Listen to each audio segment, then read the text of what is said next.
How many lines of dialogue can you quote from Premium Rush? Fixed gear, the bike does not coast, no brakes. Can't stop, don't want to either. Brakes are death. And my personal favorite, hey hole. In this Fixed Gear Q&A, we'll talk about what I think in cycling is a total waste of money, what I think the best $500 steel fixed gears are, and a little bit about fixed gear touring, plus more coming up.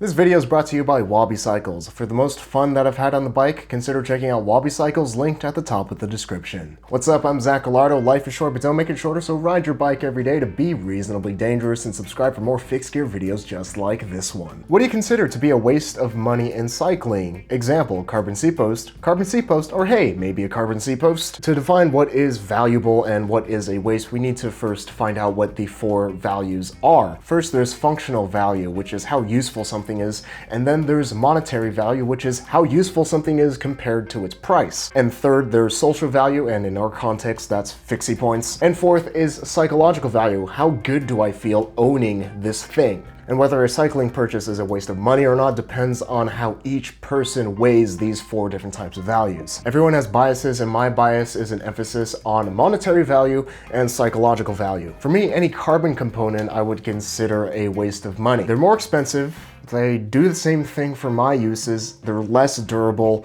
and I don't like the look of them. But that's not to say that it's a waste of money for everybody. If you're not racing, a carbon seat post could be a waste of money from a functional value perspective, but it gives you Fixie points, which is social value, and it gives psychological value. I feel good knowing that I have a state-of-the-art seat post, even though it just holds up my saddle. It depends who you ask. I have bike components that a lot of people would consider a huge waste of money. Who in the world in the right mind would buy a $130 bike saddle? Or why would anyone get lugs? They're a lot more expensive than TIG welds, and they do the same thing. Well, I get enough value from these seemingly excessive things to justify the price, just as you might get value from carbon components that I think of as a waste of money. If your definition of a nice bike has a carbon frame set, carbon race wheels, and God forbid, a carbon seat post, I say go for it.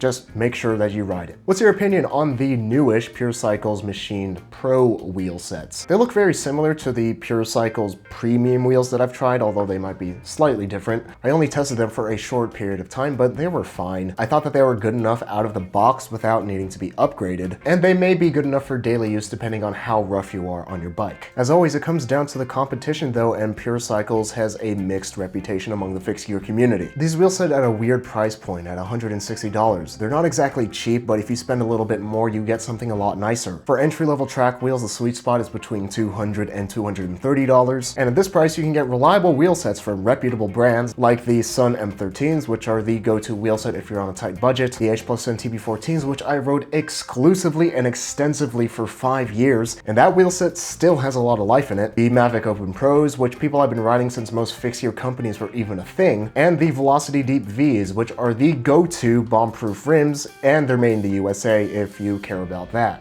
The wheels that came on the Pure Cycles Premium were fine in my limited experience, and they may be fine in the long run, but I suggest spending a bit more to get a wheel set from a reliable, reputable company that a lot of people use over many years and still love them. Are Celt frames any good?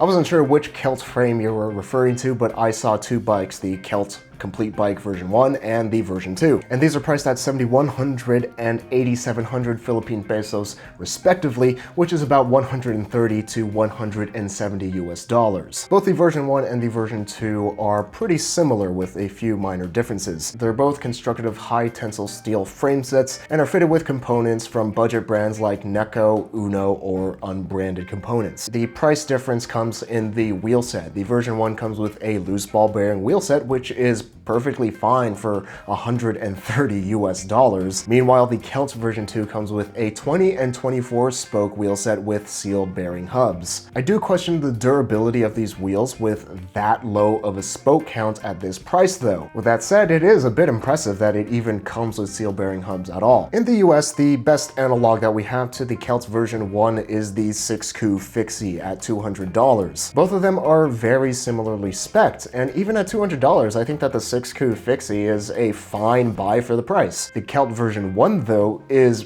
pretty much the same bike, but $70 cheaper. For $130 to $170 US, you're getting a lot of bike for the money. In the US, for $130, you're pretty much getting a nice Walmart bike, which is a polished piece of garbage. On paper, the Celt is at least a basic but functional bike, and I don't really think you can go wrong at that low price. If you were only limited to just one bike for the rest of your life, what would your complete setup be? Well, I really like high-end steel fixed gears that have like a really nice ride quality, but at the same time, I don't want it to be too flashy. I want it to have minimal graphics and not be too expensive, because sometimes they get stolen, sometimes they get damaged, and I don't want it to hurt me financially if something bad happens to it. As for the components, of course, I want a Brooks saddle because they're just my favorite. Risers or towny bars, front basket for added flexibility in how I use the bike, 144 BCD crankset, and of course, a gold chain. Yeah, that would be my ideal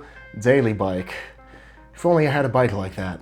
Really though, if I swapped out the stem and seat post on Wallace, my Wabi Special, for Nitto components, and I swapped out the crankset for Sugino 75s just for added Fixie points and appreciation of the craftsmanship, that would be my dream bike. Of course, tastes change over a lifetime, but if I could only have one bike at this moment for the rest of my life, that would be it. I really like what I have. What other biking related or non-biking related YouTube channels do you actively watch? Well, here's a peek behind the curtain. I actually don't watch too much cycling related YouTube channels because it feels too much like work to me. And as an entrepreneur, it's really important for me to have a clear distinction between work and my personal life. Otherwise, I would turn every waking moment into work, which is unreasonably dangerous. So I consciously decide not to watch cycling videos unless I'm working on a video and I need to research something. Problem with being a YouTuber though is that I'm always trying to make better, more useful content. That means when I'm watching anything, whether it's TV, a movie, or a YouTube video, I always end up bringing work into it by thinking,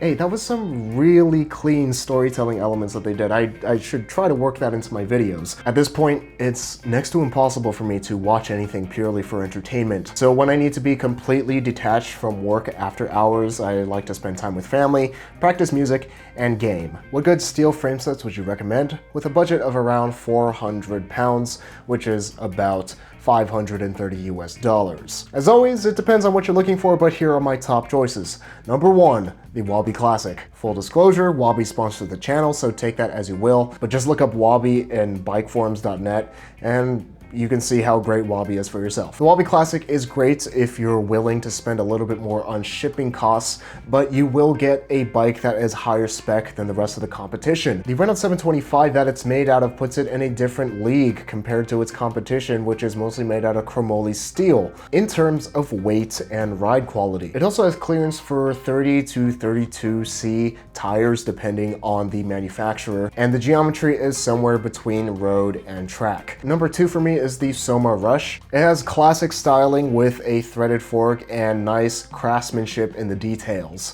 On top of that, clearance for up to 32C tires, and it has classic track geometry. Number 3 for me is the All City Big Block. The Big Block is a modern, aggressive track bike that comes in unapologetically loud colors. And it has some nice craftsmanship details like the subjectively gorgeous or hideous track ends. It has clearance for 32C tires, but with my experience with All City, that's usually a very conservative estimate, but availability in the UK may be limited. Number 4 is the Surly Steamroller, a no-nonsense street fixed gear that can fit up to 38C tires, maybe even a little bit more, which is great for plush pavement riding or light off-road riding. Speaking from experience, 38C tires absolutely eat potholes, curbs, debris in the road, and railroad tracks, and it is a ton of fun to crush the streets with big, plump tires. But of course, the caveat, availability in the UK may be limited. What's not limited though is number 5, the BLB Classic R, and it's a basic but reliable track bike that comes in a lot of cool colors.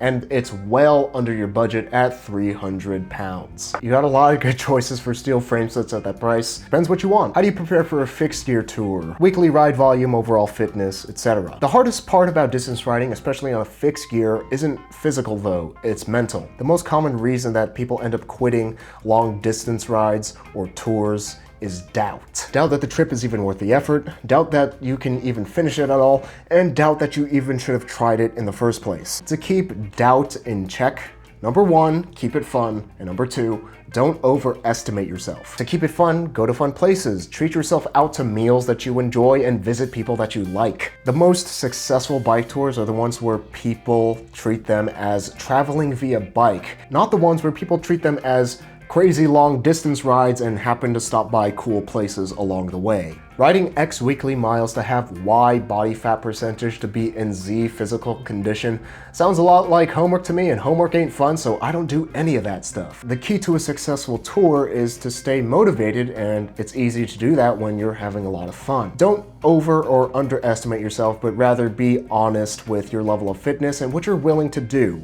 Anyone can go on a bike tour regardless of fitness, within reason. Plan your tour based on what you're willing and able to ride. If you've never done a bike tour and you think you can only ride 40 miles a day, ride 20. If you think you can only ride 20 miles a day, ride 10. Be flexible and undershoot what you think you can ride. And if you feel like riding more, then just go ride more. That way, more of your miles will be fun and you won't feel like you're having to meet a daily quota. Bike tours are mostly limited by your willpower, your imagination, and your time. If you don't have a lot of time, spread a short distance tour over multiple days. Do that and you'll enjoy the experience a lot more than riding at a breakneck speed and not seeing anything. It's a tour, not a race. You're a tourist, not a racer.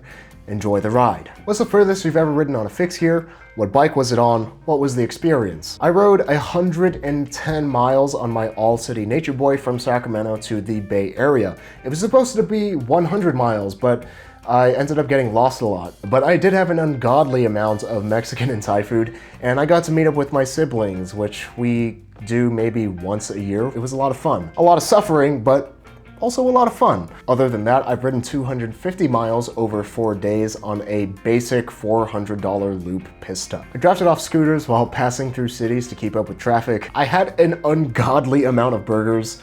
I had about 6,000 calories per day, and I didn't gain any weight. Probably the most memorable thing for me, though, was getting to my Airbnb and having them ask a lot of questions about my sanity after they saw my bike. I have a love-hate relationship with the experience of doing distance rides and bike tours on a fixed gear, because a lot of times, it's really not fun. I don't care how much you love cycling, it's really difficult to get yourself out the door and pedal for 8 to 12 hours per day. Doing that gets tiring, boring, and repetitive. But at the same time, I love distance riding on a fixed gear because every time I do it, no matter how much it sucks in the moment, I'm always glad that I do it at the end. I'm proud that I can accomplish something that I didn't think that I could do. It sounds like self-improvement psychobabble, but I really believe that you're not the same person at the beginning of the ride as you are at the end of a really long, challenging distance ride. The experience is always rewarding because I always learn a lot about myself. I learn what my limits are, and I learn how I can improve as a cyclist and as a person. Riding 100+ miles, especially on a fixed gear, can be such a repetitive and boring yet challenging task that it forces you to confront and think about the things that often get drowned out in daily life. While I don't always enjoy riding 80 or 100+ miles when I'm doing it, I'm always glad that I did it. That's it for this Fix Your Q&A. If you want to have your question answered, look out for the post at the end of each month on the community tab where you can ask your fixed gear question. And speaking of riding reasonably dangerous distances on a fixed gear, our channel sponsor Wabi Cycles has bikes that are perfect for just that. Wabis are some of the lightest production steel bikes and are constructed out of top tier Reynolds 725 or Columbus Spirit tubing. Basically, what that means is that their bikes are insanely light so you can get over those steep hills even on a fixed gear. Wabis are also spec'd with no nonsense but durable, reliable, and high performing components to give you the best ride quality for your money. And honestly, out of all the bikes that I've ridden, out of all the bikes that I've built, Wabis straight out of the box have been the nicest riding and the most fun riding bikes that I've ever tried, which makes it easy for me to ride Wallace, my Wabi Special, as my daily bike. So if you're looking for craftsmanship and a ride quality in a league of its own, all at a reasonable price, consider checking out our channel sponsor Wabi Cycles, linked at the top of the description. And as always, if you haven't ridden your bike yet today, stop watching me right now, close down your device, and ride your bike every day to be reasonably dangerous.